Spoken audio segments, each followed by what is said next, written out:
And so just for good measure, I reignited the contents of the sample cup just to see if we would continue to get any increase in temperature. So I'm going to take a few more temperature readings.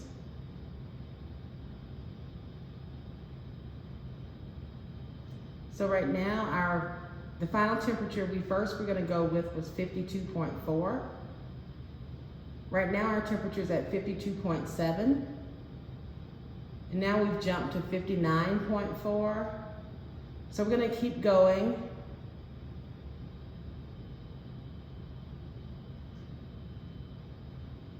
And take a few more temperature readings, because we want to make sure that we are truly burning all of the biodiesel. We don't want to do an incomplete combustion, because that will cause our delta H of combustion value to be smaller than it should. So we want to make sure we've burnt all of the biodiesel. So we're going to let it continue to go until the fire extinguishes. My little cup kind of fell down there. It's one of the little camping cups. I think it'll be okay for right now. It's still burning. And that's actually better because I can see inside of it. And now looking inside, I don't see a good deal more liquid in the cup.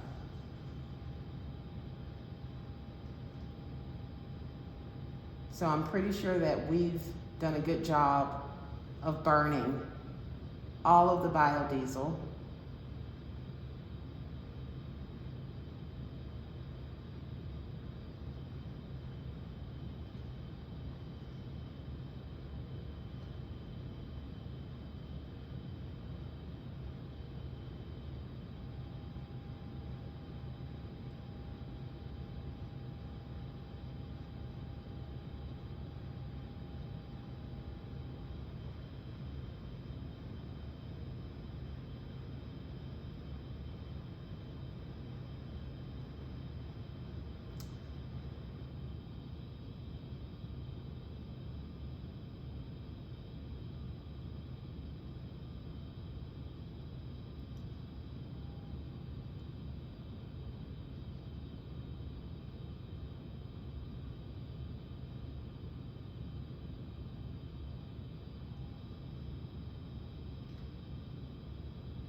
So checking the sample cup, all of the biodiesel.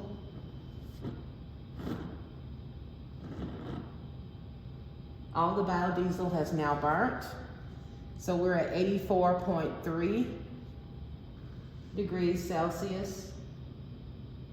And I'm looking inside the sample cup. I don't see any more liquid.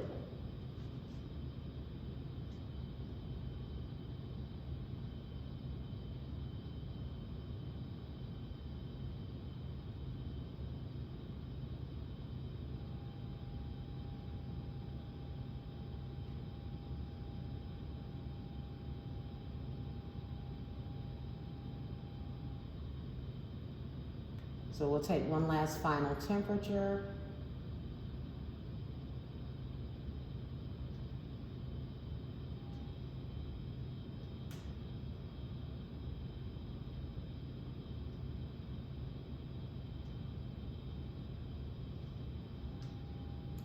And we'll stop our data collection there.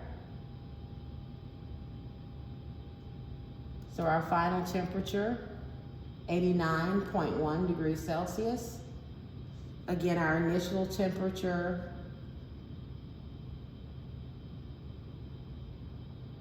was 21.6.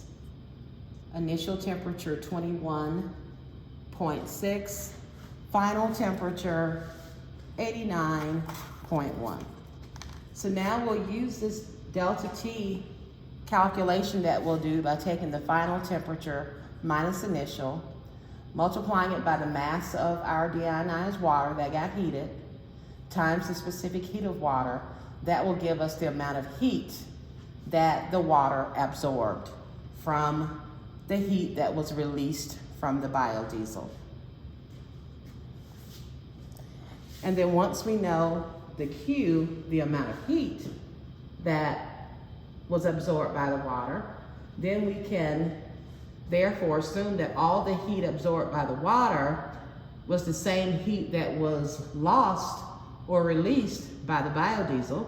So using that same Q and dividing by the mass of the biodiesel used, we get the delta H of combustion for our biodiesel.